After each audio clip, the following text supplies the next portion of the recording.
She will be sharing her expertise on building capacity and clinical trials in LMIC. So, hi Grace, how are you? I'm good. Thank you for having me. How are you? I'm good too. Thank you so much for asking, and thank you so much for joining us. We are really honored to have you here, and we are looking forward to have a great session from you. Thank you so much. And thank you for giving me this 5 minutes of extra grace. I think I will need it according to my name. Okay. First, I want to say good morning to everyone, and to those in Europe, good afternoon. Yes, I'll be talking today on building capacity for clinical trials. But before I start, I would like to thank the organizers for giving me a platform to talk about my vision to see clinical trials in low, medium income countries, which I have been doing for the past 10 years. The first slide, can everybody see? Can you see this slide? Yes, I can perfectly see your slides. Good luck. It Okay. is all yours now. Thank you. Now, and on the first slide, you see a building. This is the Institute of Human Virology in Nigeria, which I visited in March this year. And I found out that they have everything that it takes to take part in global clinical trials. They have over, you see, they have a building already labeled. You can see they haven't even removed it. It's brand new. But I visited the old one prior to COVID. They have over 50 minus 80 freezers. That I really was blown over. And they have biobanking facilities, doctors and scientists who are well trained in conducting clinical trials. And you might say, why am I showing you this? I'm showing this because I've seen it myself that there is capacity in Africa. I've been to other countries, but especially in Nigeria, where I come from. Before I start the trial, I would like to pay a tribute to this lovely, lovely gentleman. I never met him, but well spoken of. And for those in global health, you will have known him. He's a visionary. He was a pioneer, visionary leader of the American nonprofit organization called Partners in Health. And the most important thing was he spent his life making sure that he defied the skeptics who said that poor countries are health deserts. And I like the quote where he said, the idea that some lives matter less is the root of all that is wrong with the world. May his gentle and beautiful soul rest in perfect peace. The views and opinions I'm presenting here are those of are mine, and they are not of my employers. I put this slide here, a little bit of myself. I won't go into details anymore. Lady of many parts. I have three lovely, I shouldn't call them children, they are young adults. In my spare time, I'm a chef, and I love cooking. And we have this family restaurant in Cambridge where I retire to in the evenings. And of course, I work with Cepheid. Is a biotechnology company that produces this device for PCR. So these are the machines that we use. You get your specimen, put them in the gene expert system, and it gives you rapid results. In most cases, for COVID, for example, 45 minutes, and for chronic myeloid leukemia in less than 3 hours. I'm so proud to be working with them. Prior to that, I was with AstraZeneca. I spent 5 years as a senior physician in pharmacovigilance, patient safety, developing the immuno-oncology drug. And of course, you heard I've been in the faculty. I'm also a student. I've just submitted my dissertation end of April for my master's in drug development. So a bit about myself, just to tell you why I love clinical trials. So what have I been doing for the past 10 years? And the past 10 years, I've been involved in drawing attention to clinical trials, especially in Africa. I was involved in this training organized by ASCO, which was also at that institute I showed you, the Institute of Human Virology in Nigeria, where people came together to talk about clinical trials in Africa, and how we can train them to make sure that this is done according to the world standard. Then in 2014, 2 years later, I was involved in this presentation on clinical trials organized by LabCorp here in Cambridge. And here we had an interesting discussion about clinical trial in emerging markets, the myth and the reality, using the SWOT analysis. And the discussion was interesting because the global West, I won't say was, but I would say the global West is still very apprehensive about doing clinical trials. in low medium income countries. Still moving on, in 2019, I was privileged to co-chair this plenary section in Mozambique, organized by IOTIC. IOTIC is the African Organization for Research and Training in Cancer, again trying to build capacity, addressing the belief that Africa was incapable of conducting an interventional cancer trial. We discussed available capacity, as I've shown you, how they've trained personnel, the consortium, the local capability, marking up logistics, and this eventually we got published together with all those together with those of us that presented at the meeting. This was published in JCO in 2021. So why am I going on and on about building capacity in low medium income countries? I feel disheartening that nothing has changed, because in 2022, as we can see in this presentation, there is this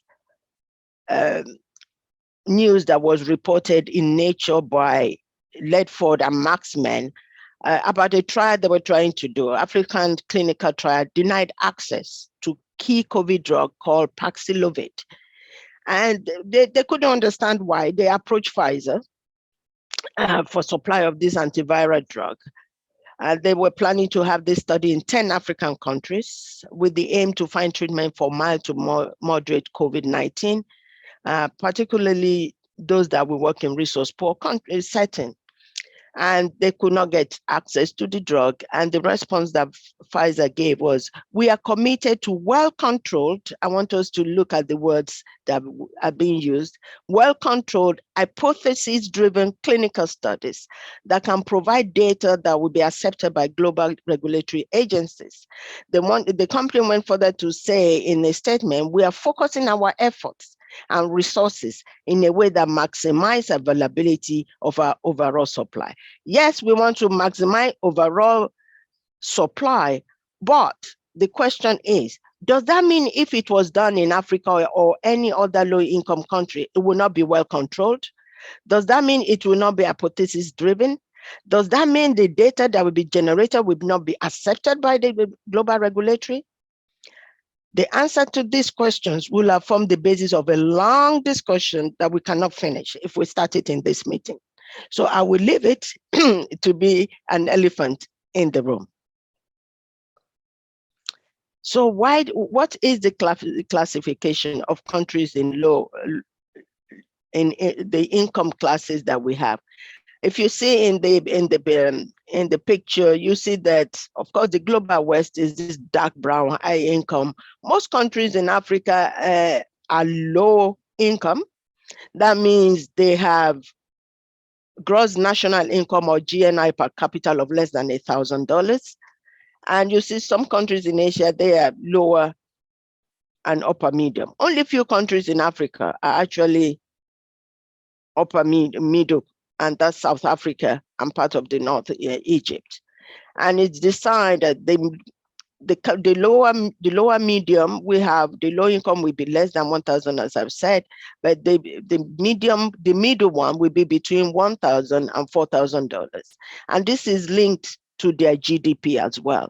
And when you look at the GDP, if the purchasing power for each country, you see that the bubbles are very big in the global West. Yes, but in Africa, you can barely see the dots in most of the countries.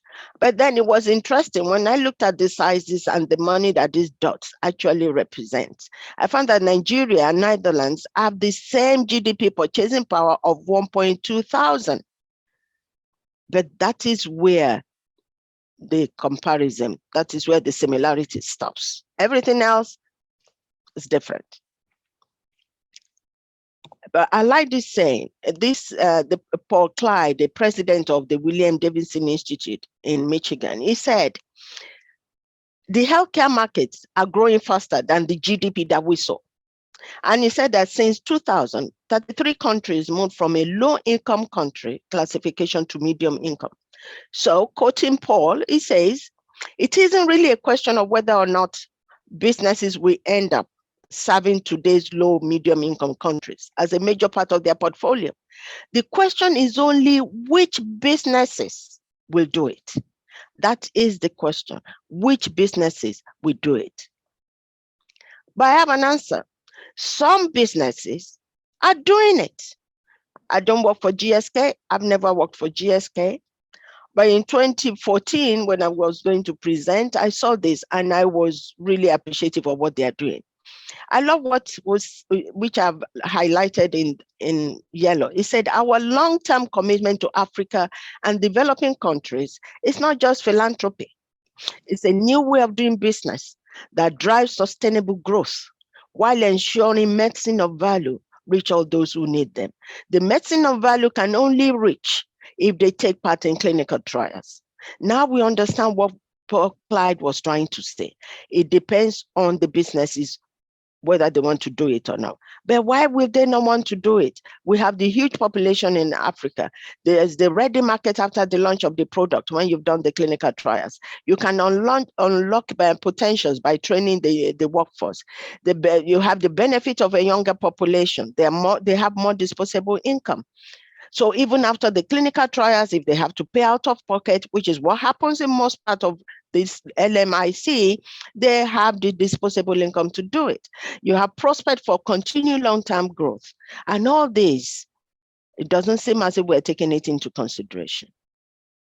Now, companies are doing it. Other organizations are doing it. So this, I want to say a big thank you to Dr. Lohehir. I can't pronounce the name very well. Apologies. Lohira, which I met at ASCO this year, and he gave me the permission to use some of his slides. And this is NCI funding. They funded almost 8,000 clinical trials. But just look at it. Just about 200 will be in low, medium income countries, 2.5%. We're going to see that 2.5% or thereabout as we go on. And then they have 37 trials exclusively in low, medium income countries. This is less than 0.5%. So NIH is trying, but it's still a drop in the ocean. Others need to join the funding circle. And why do they have to join the funding circle? Because cancer is a global health priority. Various organizations agree that cancer is a global health priority. ESMO said bridging cancer prevention, research, early diagnosis, and treatment to improve patient outcome is for the benefit of all patients, wherever they are. It doesn't matter whether they're in the Global West or they're in the LMIC. IIAC said to promote international collaboration in cancer research, just like NIH is doing, a particular interest in conducting research in low and medium income countries through partnership and collaboration with researchers in this region. That is their mission. And of course, ASCO, the body where I belong, I'm proud to be part of it. A world where cancer is prevented or cured and every survivor is healthy is the mission of ASCO. So if cancer is a global priority, why do we need to build capacity, especially in Africa? We need to build capacity because, like the NCCN said, believes that the best management of any patient with cancer is in a clinical trial. End of story. It's as simple as that. The best management of any patient with cancer is in a clinical trial. The US FDA, the Federal Drug Agency, said people from racial and ethnic minority and other diverse groups are underrepresented in clinical research. For those of us doing clinical research, we know that it's less than 10%, less than 5%. Therefore, ensuring diversity in clinical trial is key to advancing health equity. There's no question. And again, it says individuals of African descent have unique intrinsic tumor genetics and biology compared to individuals of European ancestry.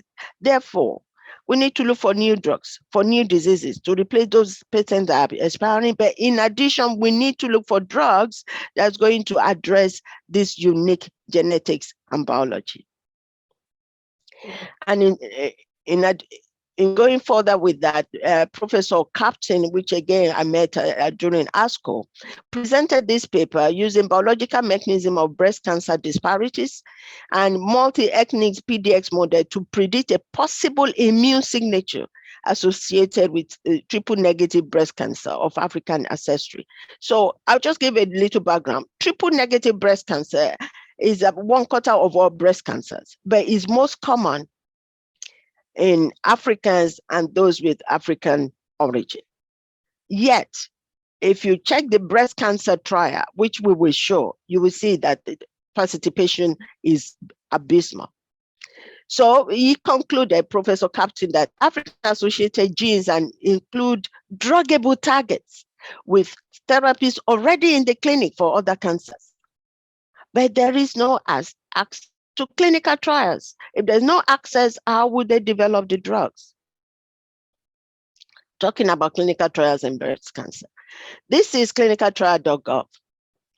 Over 12,000, or just about 12,000 breast cancer trials.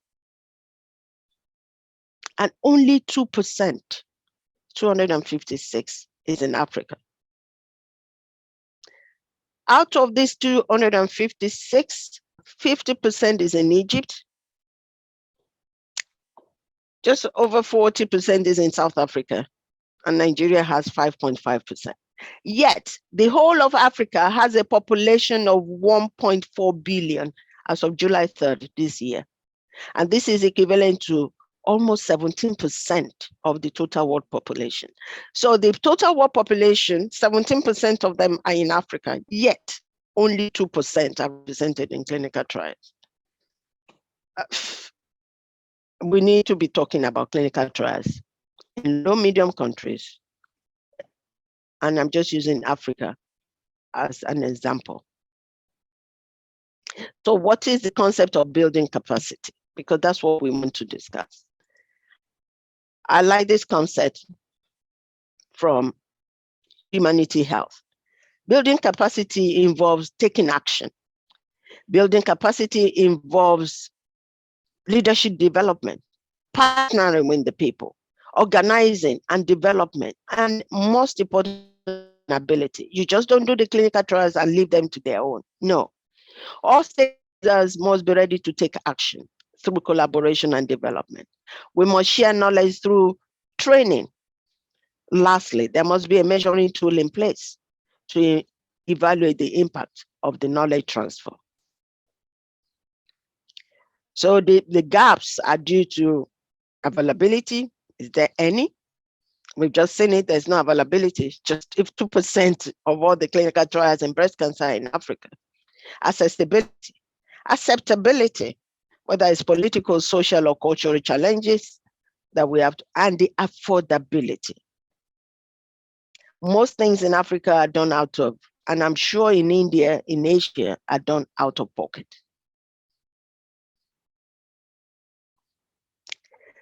So acceptability, as we've said, the World Health Organization said universal health coverage is now the top priority for the world. Yes, I mean, we saw what happened with COVID. I took part in the COVID trial, and I love the gentleman, I don't have the name here, apologies, who talked about the devices to take blood. It was sent to my house, and I used it. It was brilliant on the tie, and I sent the blood back. I took part in the COVID trial. I always tell people close to me, take part in any trial that you are given, because it will give access to ethnic minorities. The Global West accepting that integration of low medium income countries is needed, and commitment of individuals and governments of Africa and the other LMIC is paramount to success.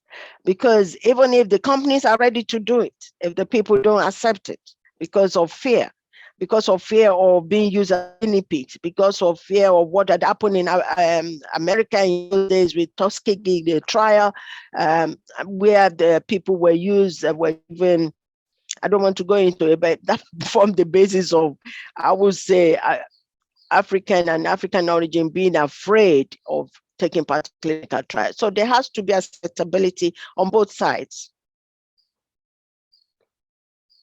Sorry, I moved to. So we've talked about all the problems. We don't want to just talk about problems without providing solutions. So what is the solution? I like this, and it says solution involves planning, involves strategy, and involves effort. What we've just been saying all along, the planning to involve people, the strategy of how it's done, and the effort by all the stakeholders. So the strategy is going to involve investment, squeezing money out of the business first, and the businesses have to have the interest to do it, and then reallocate those investments, then build value by designing, launching. The clinical trials in these low, medium income countries, we have to be designed to fit purpose, to address what the diseases are. Breast cancer, colon cancer, now they're having diseases of the West. They're having diabetes, hypertension. It's not just the cancers.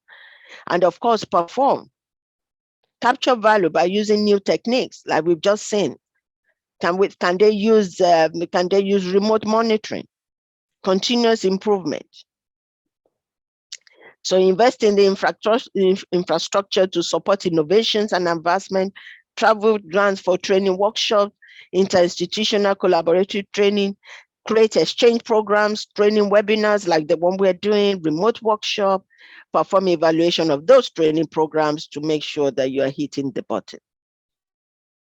Of this, which I've used repeatedly, I was told by someone working in McDonald's that they were taught that the McDonald's idea is you think big, you think global, all right, but you think local.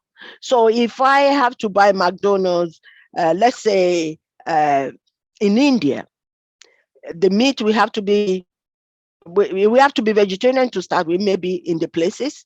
But if I have to go to Egypt, for example, the meat we have to be halal. So that's McDonald's thinking big, thinking global, but thinking local. So what do I mean? How do we put that to clinical trial?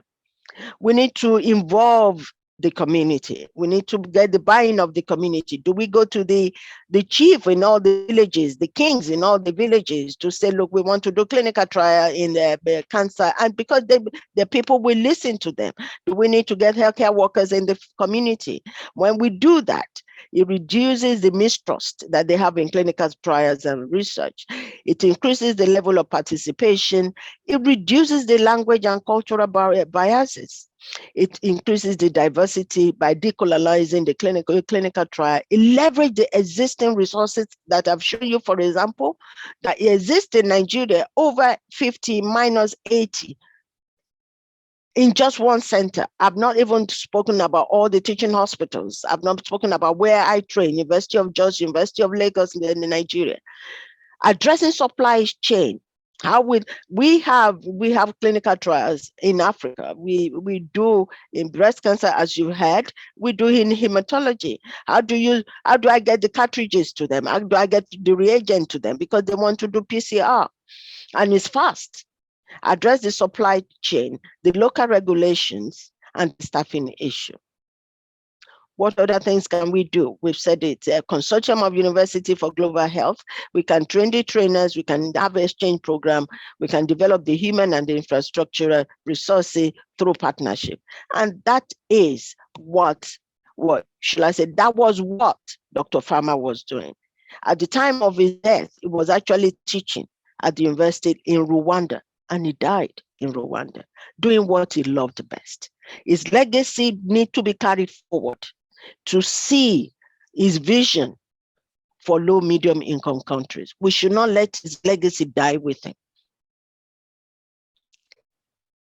And I'm bringing that to show that there are people in Africa, there are people in the diaspora, just like this classmate of mine, Professor Clement Adebamawa, also at ASCO, who produced this paper, Molecular Diagnostics to Reduce Inequality in Breast Cancer Diagnosis in Africa. And he presented this poster at ASCO in collaboration with H3 Africa.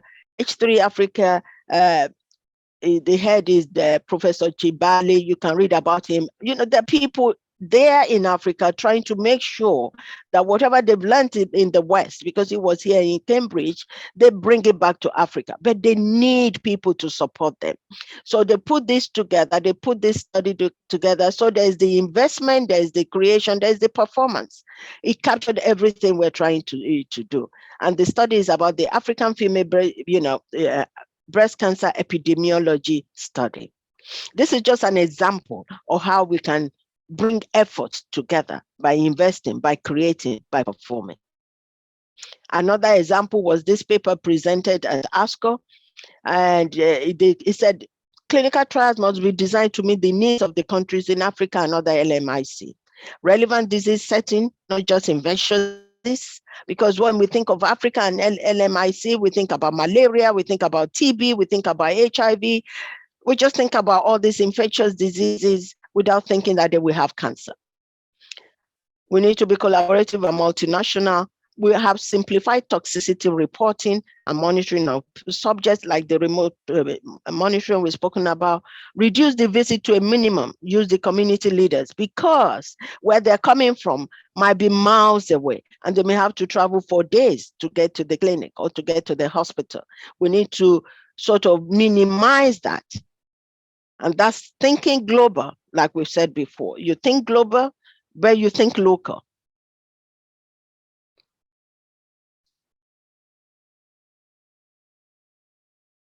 So I would say, how do we build, finally, I would like to say, how do we build capacity? This is another paper presented at ASCO. It's implementing oncology trials in Nigeria, a model for capacity building. So people have been doing it. This was presented by Professor Lohera again, but it was a paper written by Atara Intekim et al. Building capacity is possible. Looking at this model for building capacity, you will agree with me that building capacity is really possible before the intervention. The clinical instrument had no calibration, but by the end of it, they had yearly calibration. They had like imaging 2 out of 4. By the time they finished, they had all the CT scan working. The chemotherapy room, first they have no room to prepare chemotherapy, then they started preparing chemotherapy. They doubled the number of nurses. They had oncopharmacists. They had GCP trained. They had data managers. Where they had no clinical trial manager, they had one. So it is possible. And I would therefore like to close the presentation by saying it is really what Paul Clyde said. It's really a question of whether or not, it isn't really a question of whether or not businesses will end up serving today's low and medium income countries as a major part of their portfolio. The question is only which business will do it. And with that, I will have to acknowledge those who have given me permission to use so many of their products. My classmate and colleague, Professor Adebamowo, Professor Captain, Professor Lohera. Thank you so much for your time.